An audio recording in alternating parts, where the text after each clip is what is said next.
dibandingkan dengan Arsul Sani, ya. Apa bedanya? Pertama yang bedanya secara mencolok adalah yang utama ini, di Arsul Sani tidak ada orang-orang seperti Mas Roy ini, Mas Roy dan kawan-kawan yang konsisten membenci Jokowi. Ini yang ada pelapornya. enggak lah. Yang konsisten semua mencari isu-isu, ya, bahkan sampai ke kuburan leluhur, sampai ke tempat KKN, wah banyak lah, nggak bisa kita sebut satu-satu, banyak sekali. Itu yang tidak ada di Arsul Sani.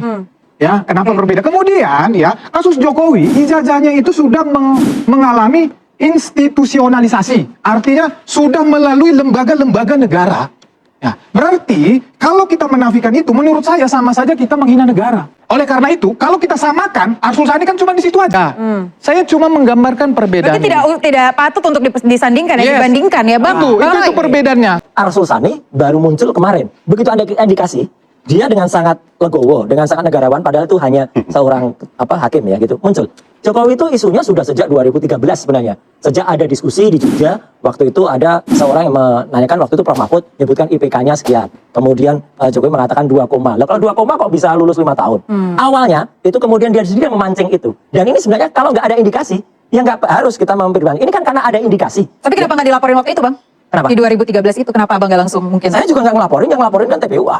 Ya kan, gitu. Artinya kita juga belum mengeluarkan analisis apapun ya. Sebelum tanggal 1 April ya, orang namanya Dian Sandi, itu kemudian memposting pertama kalinya gambar yang berwarna. Itu yang kemudian membuat Dr. Resmond Sianipar, saya, Dr. Tifa, kemudian bisa menganalisis. Itu juga termasuk ya, orang yang kemudian membuat dapat diaksesnya, kemudian memposting tanpa izin, baru dia izinnya besoknya. Ya, kemudian gambar itu, jadi itulah sebenarnya pasal-pasal di 32 dan 35 Undang-Undang ITE, itu harusnya dikenakan ke Dian Sandi. Gitu loh. Ini memang banyak banget ya, kriminalisasi dan politisasi. Iya.